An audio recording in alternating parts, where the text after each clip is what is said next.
大家好，我是 T8。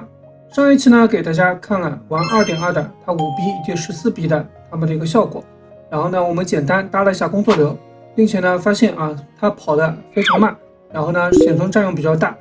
因为它不是一个单独的 MOE 模型。但是呢，忽然发现它也有个好处然后呢，我刚才尝试了一下结果发现确实是这样的。那我们现在最大的问题实际上就是速度问题，跟我们玩刚开源的时候是一样的它又大又慢，虽然效果很好，但是我们用不上对吧？那我们现在最主要呢就是解决它的一个速度问题。那首先呢，我们先在我们 Running Hub 上跑一下。Running Hub 呢是我最常用的 AI 工作台翁总呢也是非常负责的人其他的团队哪怕是官方指名团队，他们可能已经休息了，还没有支持，但是呢他依然在加班。目前呢我们新的功能基本上已经全部支持了，然后还在弄新的。那我已经把工作流在陆续的上传了，一会儿我们就可以在 Running Hub 上玩了。然后呢如果说你第一次在这边尝试新的 AI， 尝试通义千问，尝试玩2.2，我们可以通过连接注册会送你1000点，每天登录都有100点大家一定要来学习一下 AI。 首先呢，我们先使用Comfy 官方提供的工作流，我们先来看一下它的一个时间以及部署。首先我们可以看到，因为它是通过2次的一个采样，第一次采样呢是用高噪模型进行一个运动的一个规划，然后快速的一个去噪收敛。第二次呢用是一个低噪模型，它呢主要是进行一个细节的提升。那在这个部分我们看到它们的时间长度实际上是一样的，对吧？基本上都在200秒左右，190多秒这是4090。然后我们这边总帧数是81长宽呢是704×544。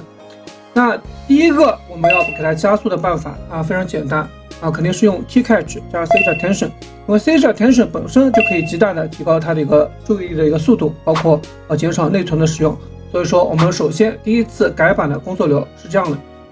我们加上了KJ 的 Sage Attention， 它是专门给 Comfy 官方做的这2个都是 Automatic 就可以了是2个模型，所以说我们要加2次后面呢我们要加2次我们的 T-Catch。T-Catch 呢虽然说现在更新以后呢它没有给一个具体的参数，因为我们玩 2.1 的时候，我们主要的这个阈值是 0.25 到 0.26， 所以说我们先设置 0.26 尝试一下。在我们不开 Sage Attention 的时候呢，它的加速并不多，也就是说它没有完全兼容，速度呢可以快个20秒左右，也就是说在170秒左右。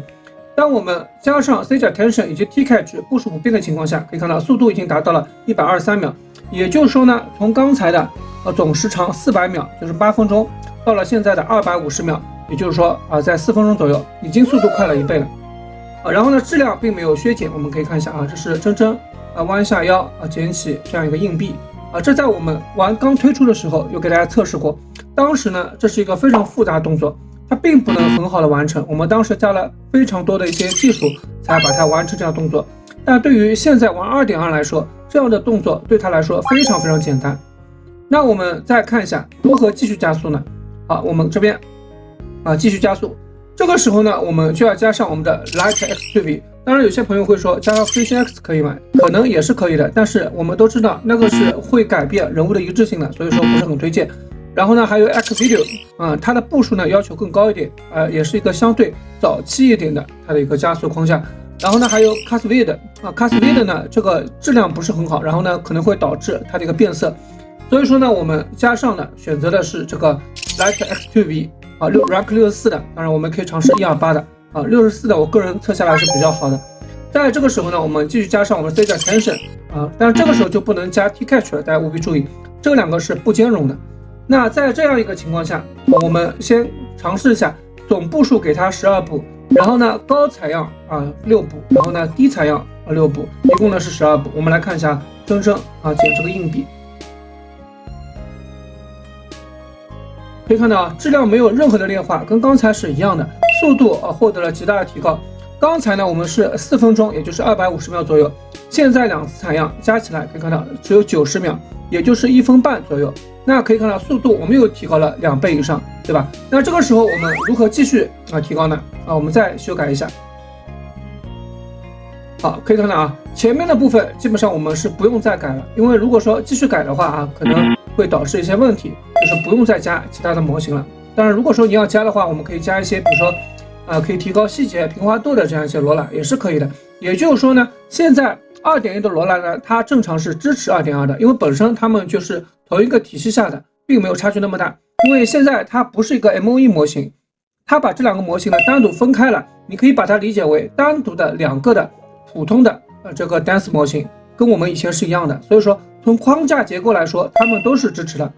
那这个时候呢，我们再看一下我们本身的这个 LiteX2V 它只要4步，但是我们考虑到它的一个质量问题，我们可以给到每次呢就3步，也就是说前面3步，后面3步，因为本身这是一个非常先进的框架。那我们再看一下，在这个时候呢，我们改成6步调度器我们改一下，改成LCM 跟 Simple， 对吧？采样器跟调度器然后呢，我们看一下前面的结束步数是3，后面呢从第3步开始第4步开始，那我们就到6步。我们看一下它最后的效果，可以看到真真同样的，对吧？蹲下来把这个硬币捡起来，然后可以看到画面没有什么损失，包括头发什么都是非常清楚的。当然，如果说我们想要质量更高一点，我们也考虑总计8步都是没有问题的。也就是说，通过我们以前的这样一些开源的框架、开源的加速模式，我们可以很好的复现在我们 2.2 上。那当 KJ 更新以后，或者说本地更新以后，我们是支持 CG Attention 2.2 的。我们知道 CG Attention 2.2 对于我们的加速是非常有帮助的。目前呢 Running Hub 上是 2.1 的，然后呢 Touch 2.7 还可以有一个 FP16 的一个 Fast 模式这个加速效果呢就更好了。当然我们还有像 Ready Attention 等等其他的方式。但是呢，我个人觉得，当我们速度快到一定程度的时候，我们质量的一个关注度就会高一点。也就是说呢，已经到差不多1分钟可以81帧了。我觉得再快一点，实际上意义也不是特别大我们这个时候呢，更关注一下质量。那今天的课程呢，就到这里了，主要是给大家看一下怎么进行一个快速的把视频的一个生成。这个时候呢，我们就可以直接玩我们的 2.2 了。然后呢，明天我们会把它的一些更厉害的一些特性给大家展示出来。好，到时候大家可以再来看一下非常感谢大家，记得给T8点个赞。